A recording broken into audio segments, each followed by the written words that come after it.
Baik, Assalamualaikum warahmatullahi wabarakatuh. Alhamdulillahirabbil alamin. Puji syukur kepada Allah Subhanahu wa taala karena sampai hari ini kita masih diberikan kesehatan. Salawat dan salam semoga selalu tercurah kepada junjungan Nabi besar kita Nabi Muhammad Shallallahu alaihi wasallam.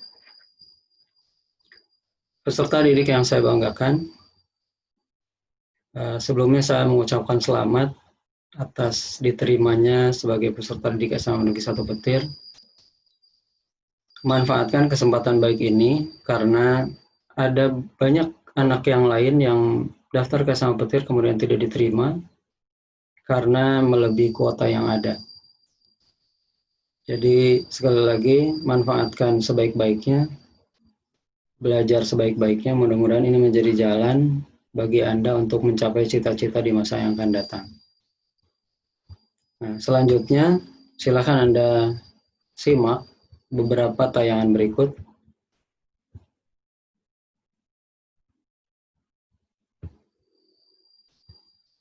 Ya, sekali lagi selamat datang peserta didik baru di SMA Negeri 1 Petir. Berkaitan dengan masa pengenalan lingkungan atau MPLS, saya akan coba menjelaskan tentang materi pengenalan lingkungan dan cara belajar. Perkenalkan diri, nama saya Asep Rusmana, sebagai Wakil Kepala Sekolah Bidang Kurikulum di SMA Negeri 1 Petir. Nah, ini adalah struktur kurikulum yang Anda akan dapatkan ketika Anda masuk pendidikan menengah atau SMA, yang mungkin berbeda sebagian dari apa yang Anda sudah pernah dapatkan di SMP. Mata pelajaran di SMA terbagi menjadi dua kelompok besar, yaitu kelompok wajib dan kelompok peminatan nanti. Nah, di dalam kelompok wajib ini dibagi lagi menjadi ada kelompok A, mata pelajaran kelompok A, dan mata pelajaran kelompok B. Mata pelajaran kelompok A terdiri dari 6 mata pelajaran, Anda bisa baca. Kemudian kelompok B ada 3 mata pelajaran. Dan kalau lihat di sebelah kanan, ini ada kelas 10, 11, dan 12. Khususnya untuk kelas 10, ini adalah jumlah jam pelajaran masing-masing tiap mata pelajaran. Nah, kemudian mata pelajaran kelompok wajib A dan kelompok wajib B ini adalah seluruh mata pelajaran yang akan didapatkan oleh seluruh siswa, baik yang memilih peminatan IPA atau memilih peminatan IPS. Kemudian ini kelompok peminatan yang akan Anda pilih, yaitu peminatan matematika dan ilmu pengetahuan alam atau MIPA, kemudian peminatan ilmu pengetahuan sosial atau IPS. Ketika Anda memilih peminatan MIPA, maka Anda akan mendapatkan 4 mata pelajaran ciri khas peminatan, yaitu matematika, biologi, fisika, dan kimia. Kemudian ketika Anda memilih peminatan IPS, maka Anda akan mendapatkan geografi, sejarah, sosiologi, dan ekonomi. Dengan jumlah jam, bisa Anda lihat di sini, sama 3 jam untuk seluruh mata pelajaran dalam 1 minggu. Kemudian ada yang namanya lintas minat. Nah, khusus untuk kelas 10 akan mendapatkan 2 mata pelajaran. Maksud lintas minat ini adalah mata pelajaran yang akan Anda dapatkan di luar mata pelajaran peminatan yang Anda pilih. Misalnya ketika Anda memilih peminatan MIPA, maka Anda akan mendapatkan 2 mata pelajaran di luar mata pelajaran ini. Misalnya Anda bisa dapatkan dari peminatan IPS, sosiologi, dan ekonomi. Begitu pula sebaiknya. Ketika Anda memilih peminatan IPS, maka Anda akan mungkin mendapatkan mata pelajaran lintas minatnya biologi dan kimia. Sehingga kalau kita jumlahkan, tadi di kelompok wajib itu ada 9 mata pelajaran, kemudian di kelompok peminatan ada 4 mata pelajaran, dan di lintas minat ada 2 mata pelajaran. Kalau kita jumlahkan keseluruhan mata pelajaran berjumlah 15 mata pelajaran dengan jumlah jam dalam 1 minggu sebanyak 42 jam.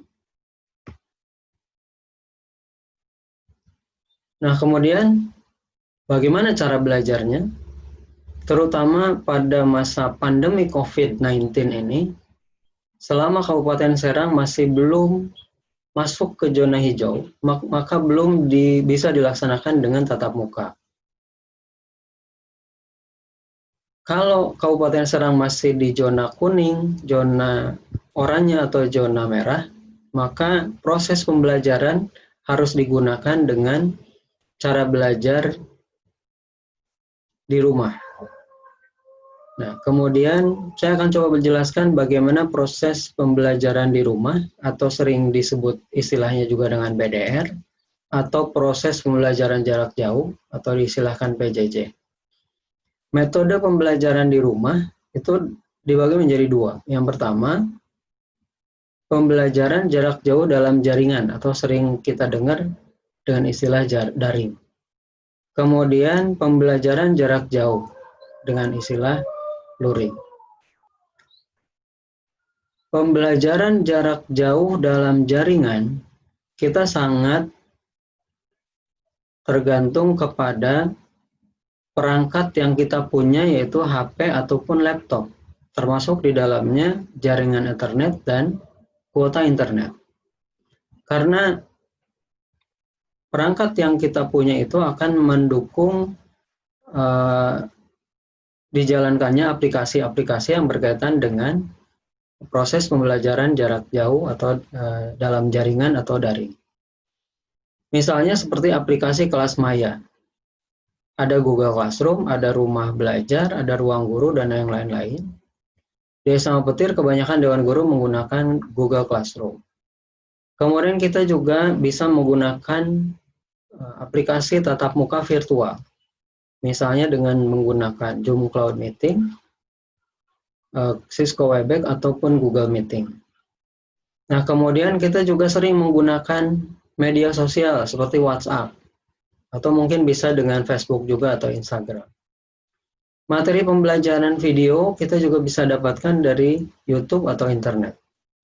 Nah, untuk itu maka nanti akan dihimpun nomor HP pribadi siswa dan nomor HP pribadi orang tua oleh wali kelas yang kemudian akan dibuatkan WhatsApp group untuk mendukung proses pembelajaran dalam jaringan. Kemudian pembelajaran jarak jauh luar jaringan atau luring. Kita bisa gunakan televisi, biasanya ada acara-acara yang berkaitan dengan proses pembelajaran. Kemudian radio, atau bahan-bahan yang dibuat oleh gurunya masing-masing seperti modul, lembar kerja, bahan ajar cetak, alat peraga, media belajar di benda atau lingkungan sekitar. Demikian barangkali penjelasan singkat berkaitan dengan materi kurikulum dan cara belajar. Mudah-mudahan bermanfaat. Mohon maaf kurang lebihnya. Assalamualaikum warahmatullahi wabarakatuh.